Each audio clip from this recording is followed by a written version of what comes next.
Assalamualaikum warahmatullahi wabarakatuh. Nama saya Muhammad Saiful Azril bin Akmal. Nombor metrik 061237. Hari ini saya akan membentangkan assignment yang bertajuk Cabaran ASEAN mengenai strategi Indo-Pasifik. Apa itu ASEAN? ASEAN adalah sebuah organisasi yang bertujuan untuk mensejahterakan dan memajukan negara di Asia Tenggara. ASEAN adalah singkatan dari Association of Southeast Asian Nations, iaitu gabungan 10 negara anggota dari Asia Tenggara yang menggalakkan kerjasama politik, ekonomi dan sosial di rantau ini. Apakah strategi Indo-Pasifik? Indo-Pasifik merupakan polisi Amerika Syarikat yang merangkumi dua wilayah, Lautan Hindi dan Lautan Pasifik.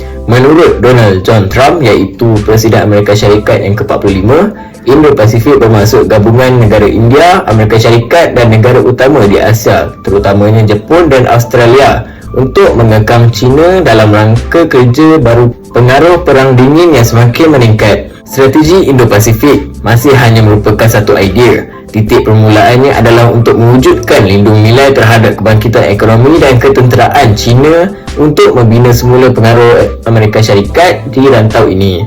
Keberkesanan masa depan strategi Indo-Pasifik masih belum dapat dipastikan lagi kerana Amerika Syarikat, Jepun, India dan Australia masih belum menambah baik penyelarasan dan penggunaan bersama dasar dan strategi ini. Oleh itu, perubahan dalam persekitaran geopolitik Asia Pasifik mendorong pembangunan dasar Indo-Pasifik. Tujuannya adalah untuk menyesuaikan diri dengan pertumbuhan China, memandangkan kelemahan relatif Amerika Syarikat dan transformasi geopolitik dan ekonomi Pasifik Indo yang meningkat. Jadi, apakah cabaran ASEAN mengenai strategi Indo-Pasifik? Cabaran pertama, mengganggu keharmonian ekonomi serantau. Dengan wujudnya strategi Indo-Pasifik di rantau Asia Tenggara, persaingan dagangan antara Amerika Syarikat dan China menjadi satu cabaran terhadap ASEAN untuk mengekalkan prinsip berkecuali dalam menjalinkan hubungan luar. Bagi negara berkuasa besar seperti Amerika Syarikat dan China, terdapat keinginan untuk memanfaatkan sepenuhnya lokasi strategik Asia Tenggara yang terletak di tengah-tengah rantau Indo-Pasifik. Hal ini mendorong kepada perang perdagangan antara Amerika Syarikat dan China semakin meningkat. Perang perdagangan ini telah memberi kesan negatif kepada ekonomi banyak negara Asia Tenggara seperti yang terbukti dengan pertumbuhan ekonomi Singapura yang perlahan. Negara-negara serantau pula dipaksa untuk memihak dalam tarikan ekonomi ini.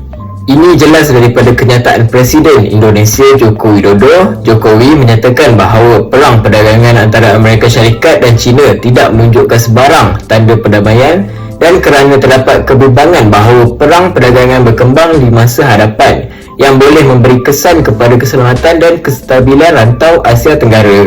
Cabaran kedua, menggugat status berdaulat negara-negara ASEAN.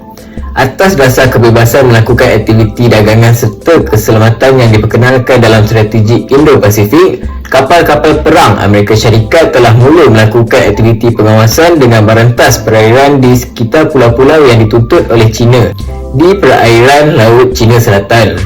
Perkara ini lambat laun mencabar kedaulatan sempadan negara-negara ASEAN di perairan Laut China Selatan. Menurut Sujan R. Chinoy, yang merupakan diplomat senior yang kini menjadi Director General Institute for Defence Studies and Analysis IDSA India di The Indian Express, bahawa konsep Amerika Syarikat berkenaan kebebasan dalam urusan merentas perairan di Indo-Pasifik menyulitkan bukan sahaja negara bersekutu bahkan lawan. Amerika Syarikat menerapkan konsep itu untuk merentas perairan tanpa izin di perairan negara yang bersahabat dengan Amerika Syarikat seperti India, Indonesia, Vietnam dan Filipina. Ia berikutan pernyataan Amerika Syarikat yang tidak berasas kerana menuntut setiap negara mematuhi undang-undang yang digariskan dalam Konvensyen Bangsa-Bangsa Bersatu berkenaan Undang-Undang Laut UNCLOS. Meskipun Amerika Syarikat sendiri masih tidak meratifikasi konvensyen itu sehingga sekarang. Dari segi undang-undang antarabangsa, negara yang tidak mengiktiraf satu konvensyen tidak akan terikat dan juga tidak boleh bertindak mengikut peraturan dalam konvensyen tersebut. Menurut Brahma Chelani, pakar kajian strategis India di The Japan Times, mengatakan bagi negara-negara besar, menghormati undang-undang berdasarkan perjanjian adalah pilihan, bukan keharusan.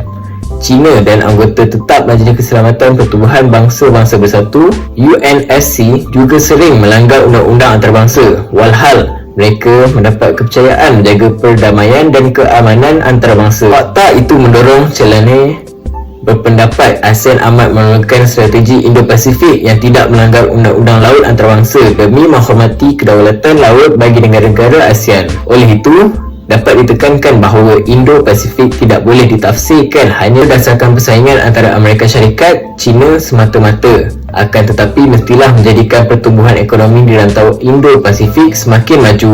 Kesimpulannya, dilema strategi Indo-Pasifik ini sudah semakin mendalam dalam domen ketenteraan dan bukan ketenteraan, apabila persaingan kuasa besar semakin sengit di sepanjang politik atasan dan bawahan, memberikan peluang tetapi juga cabaran. Untuk memastikan perkongsian ini mampan dan saling menguntungkan antara negara-negara ASEAN mengenai strategi Indo-Pasifik, punca kekaburan mesti diakui dan ditangani, bukan diabaikan. Itu sahaja daripada saya. Sekian, terima kasih.